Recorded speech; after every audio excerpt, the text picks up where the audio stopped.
Oke, baik, bismillahirrahmanirrahim. Assalamualaikum warahmatullahi wabarakatuh. Apa kabar anak Umi semuanya? Semoga dalam keadaan sehat. Oke, hari ini kita akan belajar tentang masih sama dengan judul yang sama di bab 2, kesadaran konstitusi dalam kehidupan bernegara. Jadi kemarin kita sudah mempelajari tentang teori-teori dan sekarang kita akan mempelajari tentang tokoh-tokoh yang mengemukakan teori perjanjian masyarakat. Ada Thomas Hobbes, John Locke, dan satu lagi Jean Jacques.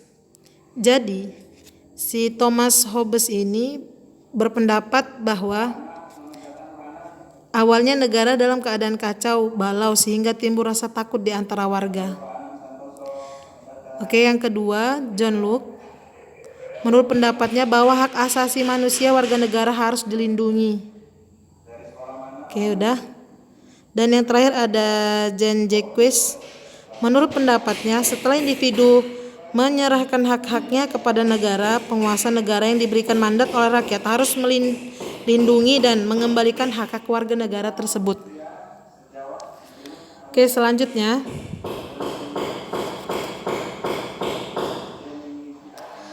di sini terdapat kekuasaan lain. Pembagian kekuasaan dalam negara dibagi menjadi 3. Jadi di negara ini ada beberapa kekuasaan. Yang pertama ada kekuasaan legislatif, yang kedua ada kekuasaan eksekutif, dan yang terakhir ada kekuasaan yudikatif. Jadi di antara ketiga ini mempunyai perbedaan.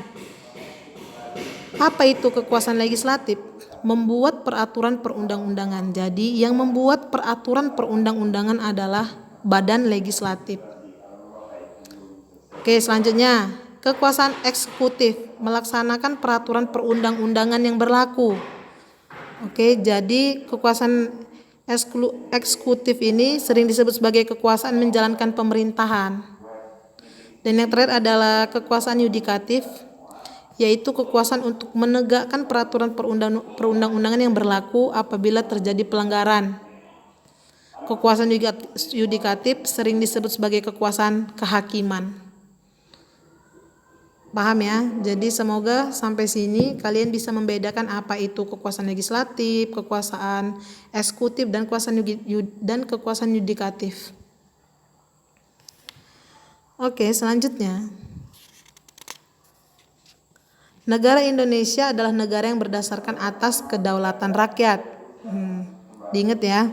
Landasan hukum negara Indonesia menganut kedaulatan rakyat ditegaskan dalam pembukaan Undang-Undang Dasar di alinea keempat dan pasal 1 ayat 2 nomor pasal 1 ayat 2 Undang-Undang Dasar 1945 yang bunyinya, maka disusunlah kemerdekaan kebangsaan Indonesia itu dalam suatu undang-undang dasar negara Indonesia yang terbentuk dalam suatu susunan negara Republik Indonesia yang berkedaulatan rakyat. Oke. Selanjutnya di pasal 1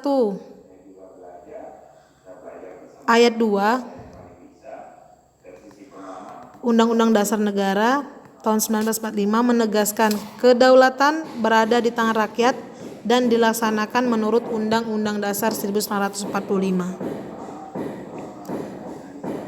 Oke, selanjutnya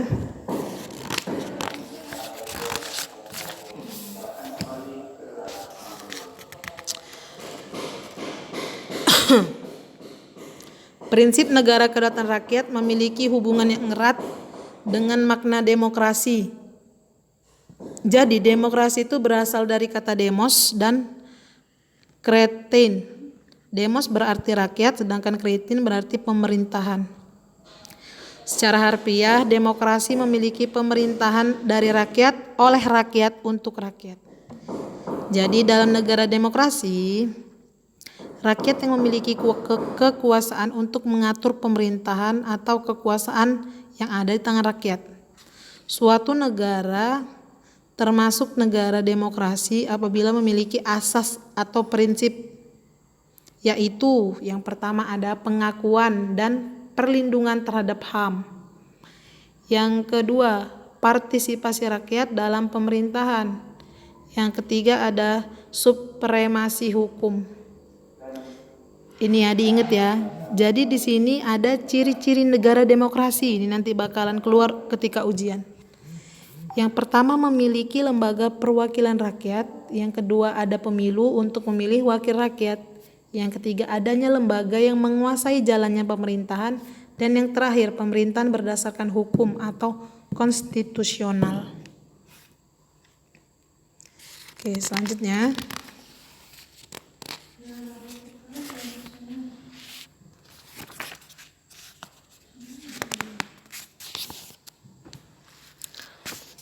Demokrasi Pancasila. Demokrasi Pancasila juga ada beberapa di sini. Yang pertama asas utama yaitu musyawarah mufakat. Nilai lebih penghargaan terhadap HAM dan hak minoritas. Kepentingan negara lebih diutamakan dibanding kepentingan pribadi. Demokrasi langsung atau pemilu langsung, demokrasi perwakilan atau adanya lembaga perwakilan rakyat. Oke, selanjutnya. Jadi di dalam pemilihan umum itu, pengertian pemilihan umum adalah suatu syarat mutlak bagi negara demokrasi untuk melaksanakan kedaulatan rakyat. Jadi seperti yang Umi katakan tadi, dari rakyat untuk rakyat. Ya, itu harus diingat itu.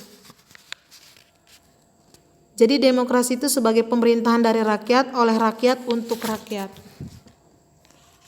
Tujuannya memilih wakil-wakil rakyat yang akan menampung dan menjalankan aspirasi rakyat. Oke, paham ya?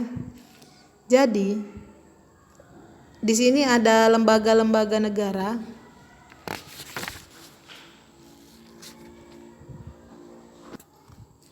Jadi sistem yang ada di negara Indonesia ini adalah satu kesatuan yang utuh dan terorganisir yang terdiri dari bagian-bagian komponen atau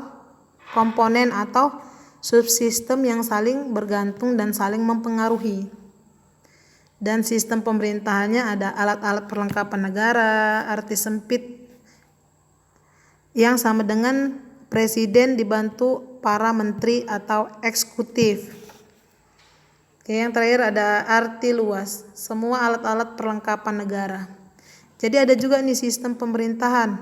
Bagaimana cara alat-alat perlengkapan negara melaksanakan kewewenangannya yang berproses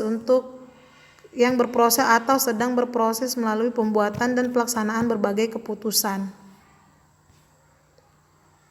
Selanjutnya, di Majelis Permusyawaratan Rakyat atau MPR. Jadi MPR ini, Majelis Permusyawaratan Rakyat ini, yang dikerjakannya adalah diatur dalam pasal 2 dan pasal 3 Undang-Undang 1945. Anggota MPR terdiri dari DPR, DPD yang dipilih melalui pemilu. Masa jabatan anggota MPR selama 5 tahun. Oke. Alat kelengkapannya ada pimpinan badan pekerja komisi. Sidang MPR. Ya, MPR itu sidangnya ada sidang umum dan sidang istimewa. Kedudukan MPR sederajat dengan lembaga negara lainnya. Oke, sekarang kita masuk ke DPD DPR atau Dewan Perwakilan Rakyat. DPR adalah lembaga negara pembuat undang-undang atau lembaga legislatif. Jumlah anggota DPR berjumlah 560 orang dipilih melalui pemilu. Masa jabatan anggota DPR selama 5 tahun. Fungsi DPR terdapat pada pasal 20A ayat 1 Undang-Undang Dasar 1945. Dan diantaranya ada fungsinya legislasi ialah menetapkan undang-undang dengan persetujuan presiden. Fungsi anggaran ialah menyusun dan menetapkan APBN melalui undang-undang, dan fungsi pengawasan ialah mengawasi pelaksanaan pemerintahan oleh presiden. Oke, selanjutnya kita masuk ke DPD. Untuk DPD ini tugasnya untuk menampung aspirasi masyarakat di daerah-daerah. Selanjutnya ada jumlah anggota DPD sepertiga jumlah anggota DPR. Sepertiga berarti coba dibagi tadi kalau DPR berjumlah 560, jadi kalau DPD sepertiganya.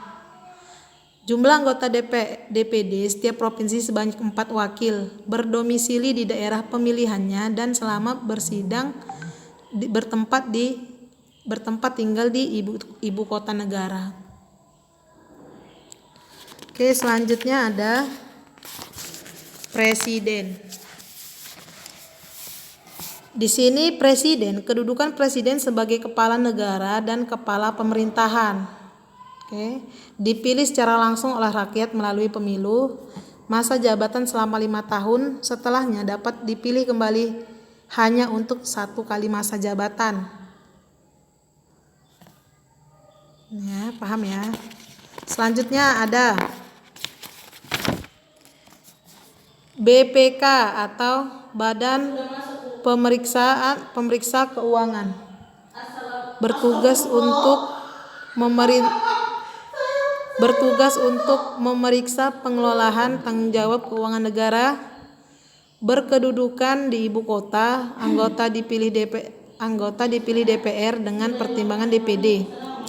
Menurut UU nomor 15 tahun 2016, keanggotaan BPK berjumlah 9 orang. Hasil pemeriksaan keuangan diserahkan kepada DPD sesuai kewenangannya. Oke, selanjutnya ada Mahkamah Agung. Ya, bisa kalian lihat di sini Mahkamah Agung, pengadilan negara tertinggi dari semua lingkungan peradilan, dalam melaksanakan tugas bersifat bebas, tidak terpengaruh oleh kekuasaan lain. Anggota MA terdiri 60, Hakim Agung dipilih oleh KY kepada DPR dan diresmikan oleh Presiden. Oke, selanjutnya ada Mahkamah Konstitusi atau MK. Bisa dilihat di sini Undang-Undang nomor 24 tahun 2003, berkedudukan di ibu kota negara, terdiri 9 orang Hakim Konstitusi yang ditetapkan oleh Presiden.